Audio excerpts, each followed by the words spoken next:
ഇത് മാസ് മോട്ടോഴ്സിൽ നിന്നാണ്. Honda unicorn വണ്ടി, യൂണിക്കോൺ 150 ആണ്. എൻജിൻ വർക്ക് ആയിട്ട് വന്നതാണ്. എൻജിൻ വർക്ക് നമ്മൾ ചെയ്തിട്ടുണ്ട്. അതേപോലെ തന്നെ നമുക്കതിൻ്റെ ജനറലായിട്ട് സർവീസ്, ചെയിൻ സ്പോക്കറ്റ് കംപ്ലൈൻറ്റ് ഉണ്ടായിരുന്നു, അത് മാറ്റിയിട്ടുണ്ട്. അപ്പോൾ അങ്ങനെ ഡീറ്റെയിൽ ആയിട്ട് അതിൻ്റെ എൻജിൻ വർക്ക് ഭാഗങ്ങൾ ഫുള്ളായിട്ട് നമ്മൾ പാർട്സുകൾ മാറ്റിയിട്ടാണ് ചെയ്തേക്കുന്നത് കേട്ടോ. അപ്പോൾ നിലവിൽ അതിൻ്റെ സിലിണ്ടർ പിസ്റ്റൺ ആയിരുന്നു കംപ്ലൈൻറ്റ്. ക്രാങ്ക് ഷാഫ്റ്റിന് ചെറിയൊരു പ്ലേ ഉണ്ടായിരുന്നു. അപ്പോൾ ഫുൾ എൻജിൻ വർക്കായ രീതിയിൽ ചെയ്യാം എന്ന രീതിയിൽ ആ കണ്ടീഷനിലാണ് നമ്മൾ ചെയ്തേക്കുന്നത്. ഇത് നമുക്കതിൻ്റെ മാറ്റിയേക്കുന്ന പാർട്സുകളാണ്. സിലിണ്ടർ പിസ്റ്റൺ, അതേപോലെ തന്നെ ക്ലച്ചിൻ്റെ അത് തന്നെ ക്ലച്ചിൻ്റെ പ്ലേറ്റ്, ക്ലച്ച് ഡിസ്ക് സാധനങ്ങളൊക്കെ മാറ്റി ഇത്തരം ഭാഗങ്ങൾ നമുക്ക് പാർട്സുകൾ അതിനകത്ത് മാറ്റിയിട്ടുണ്ട്. കാരണം ഒരുവിധം നല്ല രീതിയിൽ പഴക്കമുണ്ട് വണ്ടിക്ക്. ഇപ്പോൾ അതനുസരിച്ച് തന്നെ ഡാമേജുള്ള പാർട്സുകളെല്ലാം തന്നെ മാറ്റി ഫോർത്ത് ഗിയറിൻ്റെയും തേർഡ് ഗിയറിൻ്റെയും വീലുകളടക്കം മാറ്റിയിട്ടാണ് നമ്മൾ രജിസ്റ്റർ ചെയ്തത്. അപ്പോൾ നമുക്ക് ഈ ചെയ്തേക്കുന്ന വർക്കിന് നമ്മളൊരു 1 ഇയർ വാറണ്ടി പറയുന്നുണ്ട്. അതായത് 1 ഇയർ അല്ലെങ്കിൽ 12,000 കിലോമീറ്റർ ഏതാണോ ഫസ്റ്റ് വരുന്നത് അതാണ് നമുക്ക് വാറണ്ടി പീരീഡ് എന്ന് പറയുന്നത് കേട്ടോ. അപ്പോൾ അതിനകത്ത് നമ്മൾ ചെയ്യേണ്ട കേസ് എന്ന് വെച്ചാൽ 3 പെയ്ഡ് സർവീസ് നമുക്ക് വരും. അതേപോലെ തന്നെ ഒരു ഫിൽട്ടർ ക്ലീനിങ്ങും എഞ്ചിൻ ഓയിൽ മാറ്റലും ഫിൽട്ടർ ക്ലീനിങ് ആയിട്ട് വരുന്നുണ്ട്.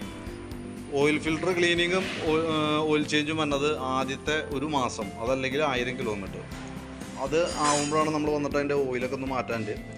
ഓയിൽ ഫിൽട്ടർ, സ്ക്രീൻ ഫിൽട്ടറൊക്കെ ഒന്ന് അഴിച്ച് ക്ലീൻ ചെയ്യണം. അതേപോലെ തന്നെ നമ്മളിപ്പോൾ അഴിച്ചിട്ട് റീസെറ്റ് ചെയ്യണമല്ലോ. അപ്പോൾ ഏതെങ്കിലും ഈ ഓയിൽ സീലുകൾ, ഓറിങ് വന്ന ഭാഗത്തൊക്കെ ലീക്കേജ് കാര്യങ്ങളൊക്കെ ഉണ്ടെങ്കിൽ നമുക്കൊന്ന് ക്ലിയർ ചെയ്യേണ്ടതായിട്ടുണ്ട്. അത് ചെക്ക് ചെയ്യാനും അതിൻ്റെ എന്തെങ്കിലും വ്യത്യാസങ്ങളുണ്ടെങ്കിൽ നമ്മളത് കറക്റ്റ് ചെയ്യാൻ വേണ്ടിയിട്ടാണ് നമ്മൾ ആ ഒരു മാസത്തിനുള്ളിൽ അതിൻ്റെ ഫിൽട്ടർ ക്ലീനിങ് പറയണം കേട്ടോ. പിന്നെ നമുക്ക് 3 പെയ്ഡ് സർവീസ് നമുക്ക് വരാം. 3 പെയ്ഡ് സർവീസിൻ്റെയും കറക്റ്റ് ഡേറ്റ് കാര്യങ്ങൾ നമുക്ക് കൃത്യമായിട്ട് നമ്മൾ ബില്ലിൻ്റെ ബാക്കിൽ എഴുതി തന്നു വിടാം. അതും പ്രകാരം നമ്മൾ കറക്റ്റായിട്ട് ചെയ്യാമെന്നുള്ളതാണ് സർവീസ്. എൻജിൻ ഓയിൽ നമുക്ക് വരുന്നത് ഓരോ 3000 കിലോമീറ്ററാണ്. ആദ്യത്തെ 1000 കിലോമീറ്റർ കഴിയുമ്പോൾ ഫസ്റ്റ് മാറണം. അതിനുശേഷം വരുന്ന ഓരോ 3000 കിലോമീറ്ററാണ് ഓയിൽ ചേഞ്ച് നമ്മൾ ചെയ്യേണ്ടത്.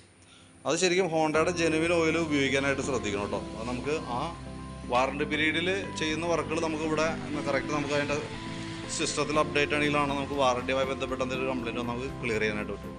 അതുപോലെ തന്നെ വാറണ്ടി പീരീഡ് കഴിഞ്ഞാൽ പോലും നമ്മൾ അതേ സിസ്റ്റം അതേ രീതിയിൽ തന്നെ ഫോളോ ചെയ്ത് പോകുകയാണെന്നുണ്ടെങ്കിൽ ഹോണ്ടയാണ് വണ്ടി, യൂണിക്കോണാണ്, ബിൽഡ് ക്വാളിറ്റി നല്ല പക്കയായിട്ടുള്ള വണ്ടിയാണ്. നമുക്ക് നല്ല മാക്സിമം ആയിട്ട് ലൈഫ് നമുക്ക് ഉപയോഗിക്കാനായിട്ട് കിട്ടും കേട്ടോ. അപ്പോൾ കറക്റ്റായിട്ട് ശ്രദ്ധിക്കുക, ആ രീതിയിൽ നമുക്ക് ചെയ്തു പോകാനായിട്ട് പറ്റും. അപ്പോൾ ഞാനതിൻ്റെ സർവീസുമായി ബന്ധപ്പെട്ട അതിൻ്റെ ഡീറ്റെയിൽസ് കൃത്യമായിട്ട് നമുക്ക് അതിനകത്ത് ബില്ലിനകത്ത് തന്നെ നമുക്ക് എഴുതി തരാം. അപ്പോൾ ബില്ല് സൂക്ഷിക്കാം. ആ ബില്ലിനകത്ത് ചെയ്തേക്കുന്ന വർക്കുകളുടെ പാർട്സുകളുടെ ഭാഗത്ത് എന്തെങ്കിലും ഡാമേജ് ഉണ്ടെങ്കിലാണ് നമുക്ക് അതിൻ്റെ വാറണ്ടിയിൽ കിട്ടാം. അപ്പോൾ നമുക്ക് ഫ്രീ ഓഫ് കോസ്റ്റ്, അതായത് നിലവിൽ പൈസ ഒന്നും ചിലവില്ലാതെ തന്നെ എന്തെങ്കിലും ഒരു കംപ്ലയിൻറ്റ് വന്നാൽ നമുക്കത് പരിഹരിച്ച് കിട്ടാൻ വേണ്ടിയിട്ടാണ് നമ്മൾ അതിൻ്റെ ബാക്കിയത്തെ സർവീസ് കാര്യങ്ങൾ കൃത്യമായിട്ട് ചെയ്യാൻ പറയേണ്ട ഒരു കാരണം.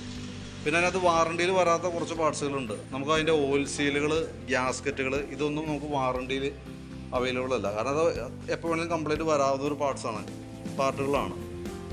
അതായത് ഓയിൽ സീലുകൾ, ഗ്യാസ്കറ്റ് ഐറ്റംസ് കേട്ടോ.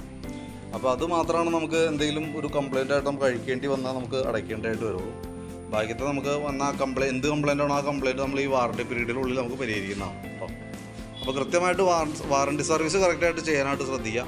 അങ്ങനെയാണെങ്കിൽ മാത്രമാണ് നമുക്ക് വാറണ്ടി സംബന്ധമായിട്ട് എന്തെങ്കിലും ഒരു സാഹചര്യം വന്നാൽ നമുക്കത് ക്ലെയിം ചെയ്യാനായിട്ട് സാധിക്കുള്ളൂ കേട്ടോ. പ്രത്യേകം ശ്രദ്ധിക്കുക. കംപ്ലയിൻറ്റ് വന്നിട്ടല്ല, വന്നാൽ നമ്മൾ ഇത്രയും പൈസ മുടക്കി പണയിനാണ്. അപ്പോൾ അതുകൊണ്ട് തന്നെ വന്നു കഴിഞ്ഞാൽ നമുക്ക് അതിന് വേണ്ടിയിട്ടുള്ള ഒരു നഷ്ടം വരാതിരിക്കാൻ വേണ്ടിയിട്ടാണ് വാറണ്ടി നമ്മൾ പ്രൊവൈഡ് ചെയ്യുന്നത്. അത് ഓൾറെഡി മാസ് മോട്ടോഴ്സിൽ നിന്ന് കിട്ടുന്നതാണ് കേട്ടോ. അതിൻ്റെ ഡീറ്റെയിൽസ് കൃത്യമായിട്ട് വരുമ്പോൾ പറഞ്ഞുതരാം. അതിൻ്റെ ബില്ലിനകത്ത് കൃത്യമായിട്ട് എഴുതിയെന്നുണ്ട്.